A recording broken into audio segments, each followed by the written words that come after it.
Welcome back to Read With Me series. Today we are starting with Unit 2 of 11th Standard NCERT Economics under the third chapter. Unit 2 Economic Reforms since 1991. Till then we have completed till 1990, that is 7th year 5-year plans. 7 5-year plans we have completed. Now we will start with the new one. After 40 years of planned development, India has been able to achieve a strong industrial base and became self-sufficient in production of food grains. Nevertheless, a major segment of a population continues to depend on agriculture for its livelihood. In 1991, a crisis in the balance of payment led to introduction of economic reforms in the country. This unit is an appraisal of the reform process and its implication for India.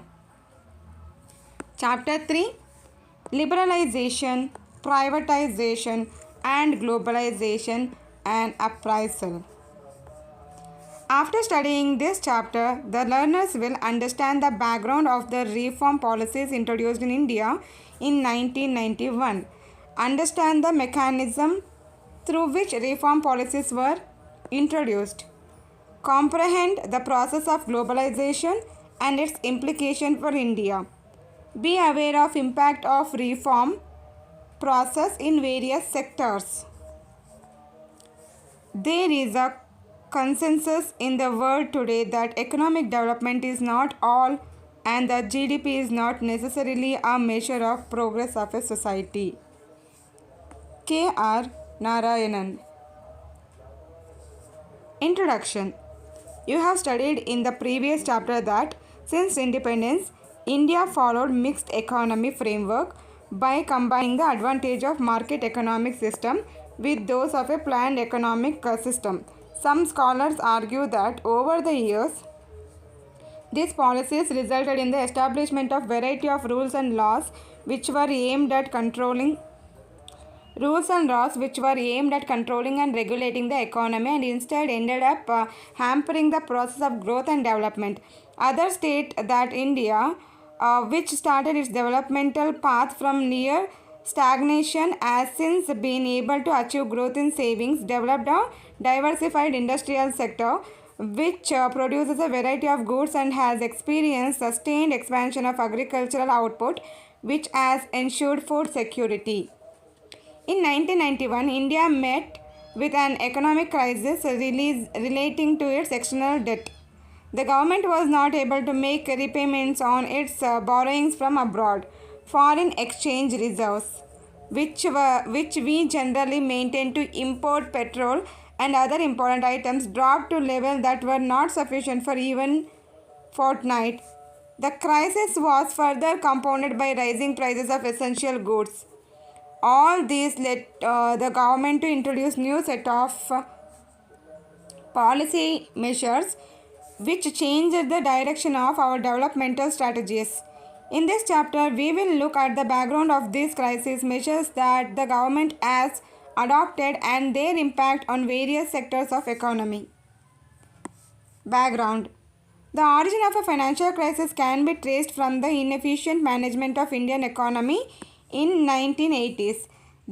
We know that for implementing various policies and its general administration, the government generates funds from various sources such as taxation, running public sector enterprises, etc. When expenditure is more than income, the government borrows to finance the deficit from banks and also from people within the country and from international financial institutions. When we import goods like petroleum, we pay in dollars, which we earn from our exports. Development policies required that even though the revenue were very low, the government had to overshoot its revenue to meet problems like unemployment, poverty, and population explosion. The continued spending on development programs of the government did not generate additional revenue. Moreover, the government was not able to generate sufficiently from internal sources such as taxation. When the government was spending a large share of its income on areas which do not provide immediate returns, such as social sector and defense, there was a need to utilize the rest of its revenue in highly efficient manner. The income from public sector undertakings was also not very high to meet the growing expenditure at times. Our foreign exchange, borrowed from other countries and international financial institutions, was spent on meeting consumption needs. Neither was an attempt made to reduce such profligate spending, nor sufficient attention was given to boost export to pay for the growing imports. In the late 1980s, government expenditure began to exceed its revenue by such large margin that it became unsustainable. Prices of many essential goods rose sharply. Imports grew at a very high rate without matching growth of export. As pointed out earlier, foreign exchange reserves declined to a level that was not adequate to finance imports for more than 2 weeks. There was also not sufficient foreign exchange to pay the interest that needs to be paid to international lenders. India approached the International Bank for Reconstruction and Development (IBRD), popularly known as World Bank, and the International Monetary Fund (IMF), and received $7 billion as a loan to manage the crisis. For availing the loans, the international agencies expected India to liberalize and open up the economy by removing restrictions on the private sector, reduce the role of government in many areas, and remove trade restrictions. India agreed to the conditionalities of World Bank and IMF and announced the new economic policy. The new economic policy consisted of wide-ranging economic reforms. The thrust of the policy was towards creating a more competitive environment in the economy and removing the barriers to entry and growth of firms. This set of policies can broadly be classified into two groups: the stabilization measures and the structural reform measures. Stabilization measures are short-term measures intended to correct some of the weaknesses that have developed in the balance of payment and to bring inflation under control.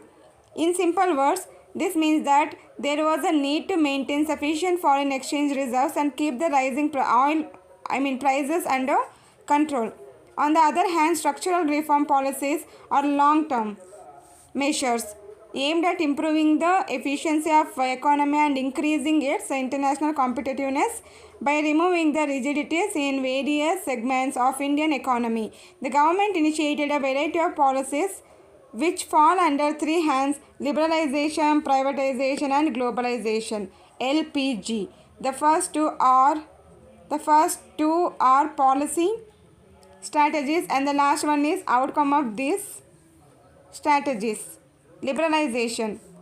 As pointed out in beginning, rules and laws which are aimed at regulating the economic activities became major hindrance in growth and development. Liberalization was introduced to put an end to these restrictions and open up various sectors of the economy. Though a few liberalization measures were introduced in 1980s in areas of industrial licensing, export-import policy, technology upgradation, fiscal policy, and foreign investment reform policies initiated in 1991 were more comprehensive. Let us study some important areas such as the industrial sector, financial sector, tax reforms, foreign exchange markets, and trade and investment sectors, which received greater attention in and after 1991. Deregulation of industrial sector. In India, regulatory measures were enforced in various ways. Industrial licensing, under which every entrepreneur had to get permission from government official to start a firm, close a firm, or to decide the amount of goods that could be produced.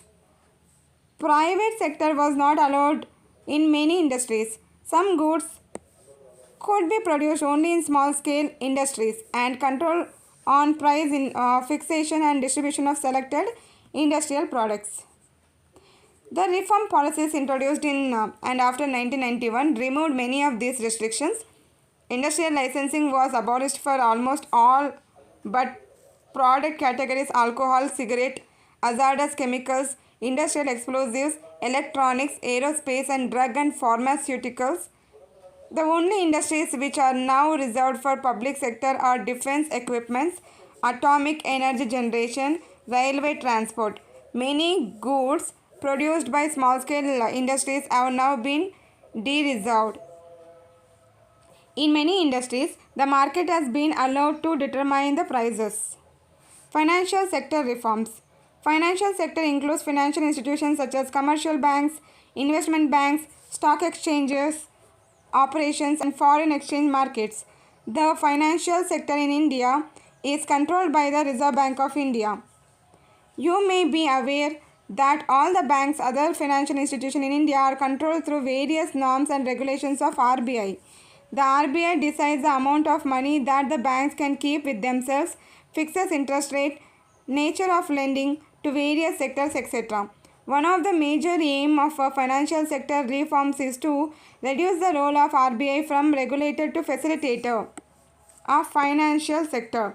This means that a financial sector may be allowed to take decisions on many matters without consulting RBI.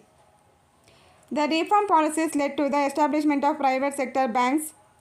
Indian as well as foreign investment limit in banks was raised to around 50%. Those banks which fulfill certain conditions have been given freedom to set up new branches without the approval of the RBI and rationalize their existing branch networks.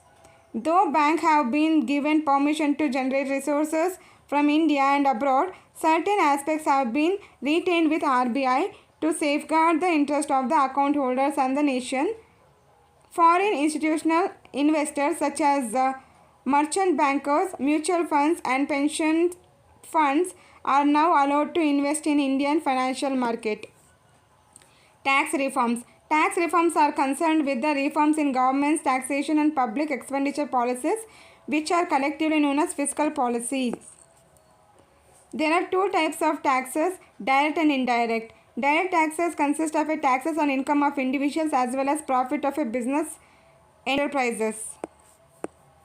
Since 1991, there has been a continuous reduction in the taxes on individual income as it was felt that high rates of income tax were an important reason for tax evasion.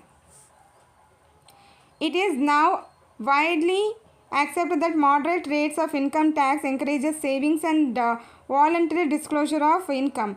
The rate of corporation tax, which was very high earlier, has been gradually reduced. Efforts have also been made to reform the indirect taxes.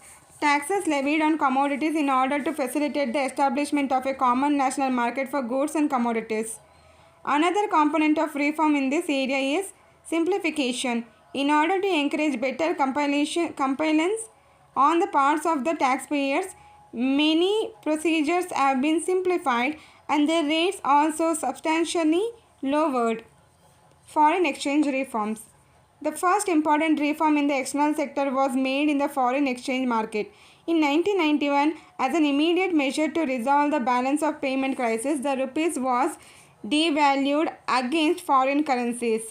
This led to an increase in the inflow of a foreign exchange. It also set the tone to free the determination of rupee value in the foreign exchange market from government control. Now, more often than not, markets determine exchange rate based on the demand and supply of foreign exchange. Trade and investment policy reforms.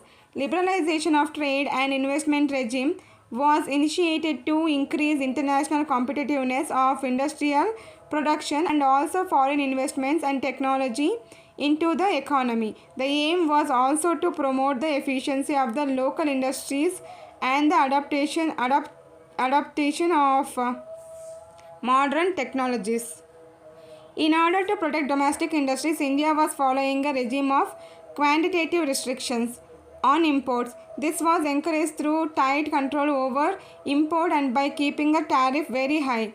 These policies reduced efficiency and competitiveness, which led to slow growth of a manufacturing sector. The trade policy reforms aimed at dismantling of quantitative restrictions on imports and export, reducing of tariff rate and Removal of licensing procedure for imports. Import licensing was abolished except in case of hazardous and environmentally sensitive industries. Quantitative restrictions on imports of manufactured consumer goods and agricultural products were also fully removed from April 2001. Export duties have been removed to increase the competitive position of Indian goods in international markets. It implies shedding of ownership or management of a government-owned enterprise.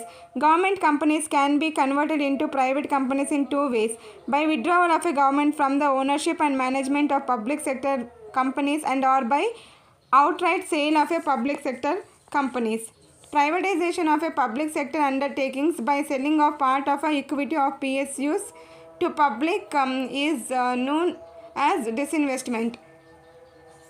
The purpose of the sale, according to the government, was mainly to improve the financial discipline and facilitate modernization. It was also envisaged that private capital and managerial capabilities could be effectively utilized to improve the performance of the PSUs. The government envisaged that privatization could provide strong impromptus to the inflow of FDI. The government has also made attempts to improve the efficiency of PSUs by giving them autonomy in taking managerial decisions. For instance, some PSUs have been granted special status as Navaratnas and Mini Ratnas.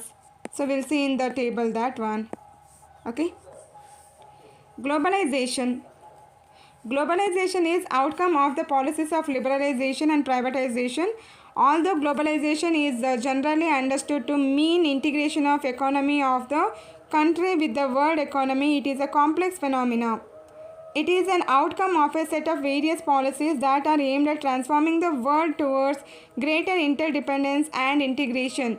It involves the creation of networks and activities transcending economic, social, and geophysical boundaries. Globalization attempts to establish links in such a way that the happenings in India can be influenced by events happening mile away. It is turning the world into one whole or creating a borderless world. Outsourcing. It is one of the important outcomes of the globalization process. Outsourcing. In outsourcing, a company hires regular service from external sources, mostly from other countries, which was previously provided internally or from within the country, like legal advice, computer service, advertisement, security, each provided by respective department of the company. As a form of economic activity, outsourcing has intensified in recent times because of a growth of a fast modes of communication, particularly the growth of information technology, IT. Many of the services such as voice-based business processes, popularly known as BPO, or call centers, record keeping, accountancy, banking services, music recording, film editing, book transcription, clinical advice, or even teaching are being outsourced by companies in developed countries to India.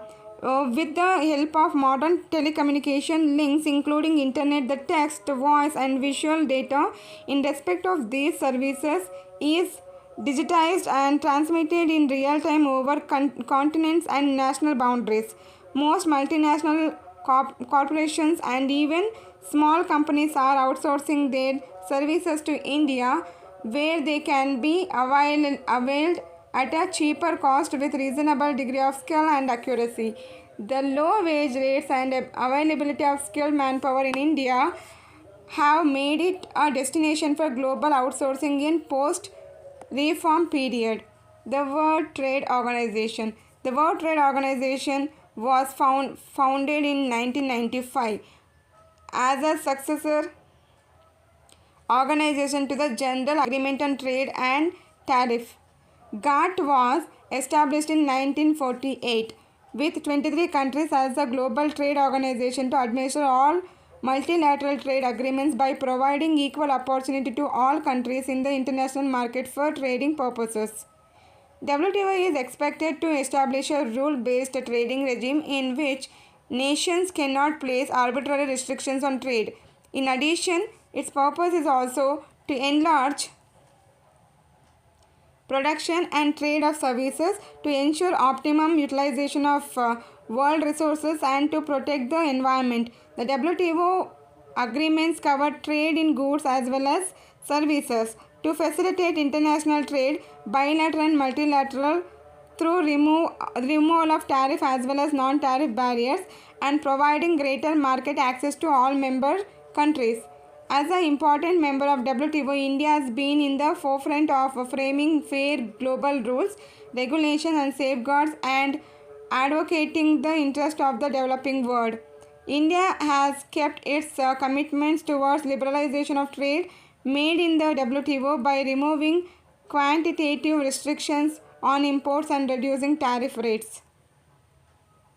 Some scholars question the usefulness of India being a member of WTO. As a major volume of international trade occurs amongst the developed nations, they also say that while developed countries file complaints over agricultural subsidies given in their countries, developing countries feel cheated as they are forced to open up their market for developed countries but are not allowed access to the markets of developed countries. What do you think? Indian economy during reforms and assessment. The reform process has completed 1.5 decades since its introduction. Let us now look at the performance of the Indian economy during this period. In economics, the growth of economy is measured by GDP, gross domestic product. Look at the table 3.1. The table shows the growth of GDP in different periods. The growth of GDP increased from 5.6% during 1980s to 6.4% in 1992s. This shows that there has been an increase in the overall GDP growth in the reform period. During the reform period, the growth of agriculture and industrial sector has declined, whereas the growth of a service sector has gone up. This indicates that the growth is mainly driven by growth in the service sector. The 10th plan has projected GDP growth rate at 8%. In order to achieve such a high growth rate, the agriculture, industrial and service sector have to grow at rates of 4, 9.5 and 9.1% points respectively. However, some scholars raise apprehensions over the projection of such high rates of growth as unsustainable. The opening up of the economy has led to rapid increase in foreign direct investment and foreign exchange reserves. The foreign investment, which includes foreign direct investment and foreign institutional investment, has increased about $100 million in 1990 to $150 billion in 2003. There has been an increase in the foreign exchange reserve from about $6 billion in 1990 to $125 billion in 2004-5. At present, India is 6th largest foreign exchange reserve holder in the world. Cross-check with the recent data. India is seen as a successful exporter of auto parts, engineering goods, IT software and textile in the reform period. Rising prices have also been kept under control. On the other hand, the reform process has been widely criticized for not being able to address some of the basic problems facing our economy, especially in the areas of employment, agriculture, industry, infrastructure development and fiscal management. Growth and employment. Though the GDP growth rate has increased in the reform period, scholars point out the reform-led growth has not generated sufficient employment.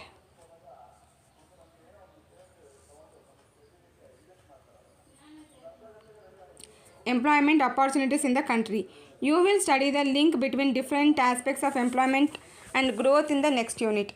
Reforms in agriculture. Reforms have not been able to benefit agriculture where the growth rate has been decelerating. Public investment in agriculture sector, especially in infrastructure, which includes irrigation, power, roads, market linkages and research and extension, which played a crucial role in the Green Revolution, has been reduced in the reform period. Further, removal of a fertilizer subsidy has led to production, which has severely affected the small and marginal farmers.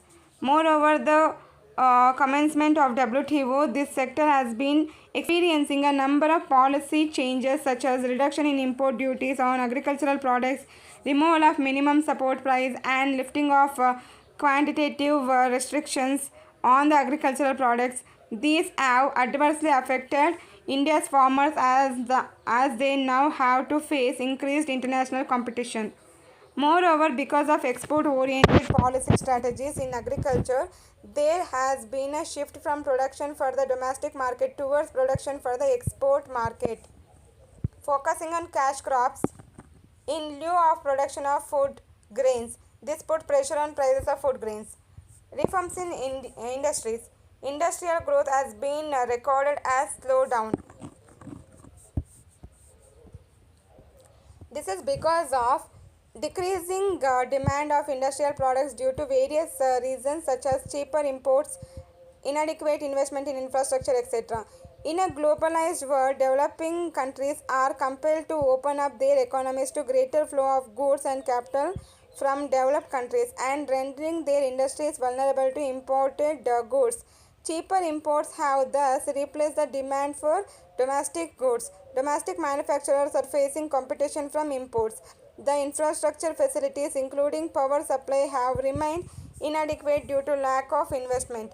Globalization is thus often seen as creating conditions for free movement of goods and services from foreign countries that adversely affect the local industries and employment opportunity in developing countries. Moreover, a developing country like India still does not have the access to developed countries market because of high non-tariff barriers. For example, although all quota restrictions on export of textiles and clothing have been removed from our side, USA has not removed their quota restrictions on import of textiles from India and China. Disinvestment. Every year, the government fixes a target for disinvestment of PSUs. For instance, in 1991-92, it was targeted to mobilize rupees 2,500 crore through disinvestment. The government was able to mobilize 3,040 crores, more than the target in 1998-19 target. In 1998-1919, the target was 5,000 crores, whereas the achievement was 5,400 crores. Critics point out that the assets of a PSUs have been undervalued and sold to private sector. This means that there has been a substantial loss to government. Moreover, the proceeds from disinvestment were used to offset the shortage of government revenues rather than using it for a development of a PSU and building social infrastructure in the country. Reforms and fiscal policies.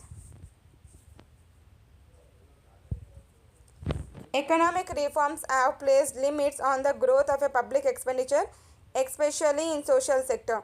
The tax reduction in the reform period aimed at yielding larger revenue and to curb tax evasion have not resulted in increase in tax revenue for the government. Also, the reform policies involving tariff reduction have curtailed the scope for raising revenue through custom duties. In order to attract foreign investment, tax incentives were provided to foreign investors, which further reduced the scope for rising tax revenues. This has a negative impact on developmental and welfare expenditure. So, in conclusion, if you see the process of globalization, through liberalization and privatization policies, has produced positive as well as negative results both for India and other countries. Some scholars argue that globalization should be seen as an opportunity in terms of greater access to global markets, high technology, and increased possibility of large industries of developing countries to become important players in international areas.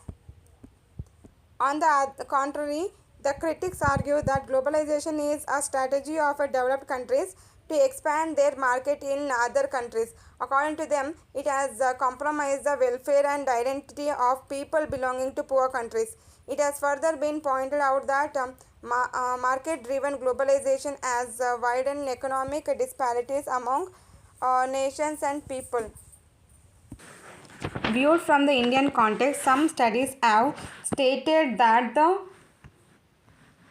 crisis that erupted in the early 1990s was basically an outcome of the deep-rooted inequalities in Indian society and the economic reforms policies initiated as a response to the crisis by government with externally advised policy packages further aggravated the inequalities. Further, it has increased the income and quality of consumption of only high income groups, and the growth has been concentrated only in some select areas in the service sector such as telecommunication, information technology, finance, entertainment, travel and hospitality services, real estate and trade, rather than vital sectors such as agriculture and industry, which provide livelihood to millions of people in country. So we'll just check out the missing out tables. So here there is Siricilla tragedy. As part of liberalization, privatization and globalization, the government started to reform the power sector. The most important impact of these reforms has been a steep hike in power tariff. Since the power looms, on which a large number of industrial workers in cottage and small-scale sectors depends, are driven by power energy, the impact of high tariff on them has been very serious. Further, while the power sector reforms have led to hike in tariffs, the power producers have failed in providing quality power to the power loom industry. Since the wages of the power loom workers are linked to the production of a cloth, power cut means cut in wages of weavers who were already suffering from hike in tariff. This led to a crisis in livelihood of a weaver, and 50 power loom workers committed suicide in a small town called Siricilla in Andhra Pradesh.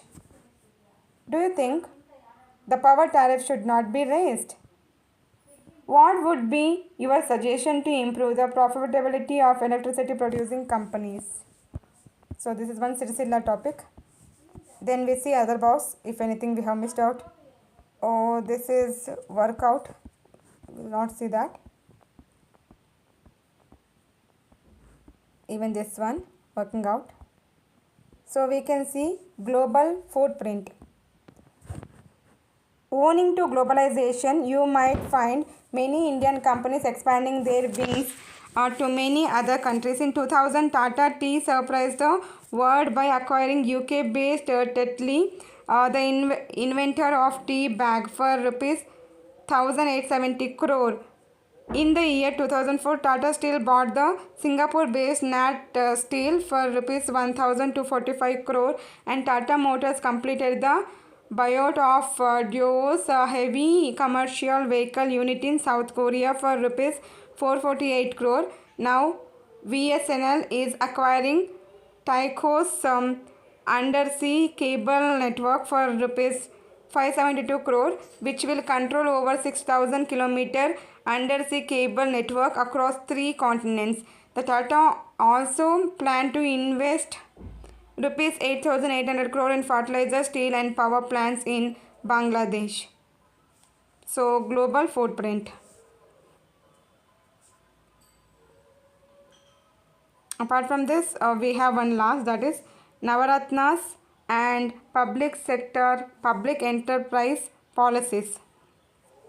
You must have read in your childhood about the famous Navaratnas, or 9 jewelers in imperial court of King Vikramaditya, who were eminent persons of excellence in field of art, literature and knowledge. In 1996, in order to improve efficiency, infuse professionalism and enable them to compete more effectively in the liberalized global environment, the government chose 9 PSUs and declared them as Navaratnas. They were given greater managerial efficiency and operational autonomy in taking various decisions to run the company efficiently and thus increase their profit. Greater operational, financial and managerial autonomy had also been granted to 97 other profit-making enterprises referred to as Mini Ratnas. 9 Navaratnas and 97 Mini Ratnas. The first set of Navaratna companies include Indian Oil Corporation, that is IOC, Bharat Petroleum Corporation Limited, Hindustan Petroleum Corporation Limited, Oil and Natural Gas Corporation Limited, Steel Authority of India, Indian Petrochemical Corporation Limited, Bharat Heavy Electrical Limited, National Thermal Power Corporation, and Videsh Sanchar Nigam Limited. Later, two more PSUs, Gas Authority of India Limited and Mahanagar Telephone Nigam Limited, were also given the same status. Many of these profitable PSUs were originally formed during the 1950s and 1960s when self-reliance was an important element of public policy. They were set up with the intention of providing infrastructure and direct investment cost, and the companies themselves were made accountable to all stakeholders. The granting of Navaratna status resulted in better performance of these companies. Scholars state that instead of facilitating Navaratnas in their expansion and enabling them to become global players, the government partly privatized them through disinvestment. Of late, the government has decided to retain the Navaratna in public sector and enable them to expand themselves in global market and raise resources by themselves from financial markets. So that's all for this chapter.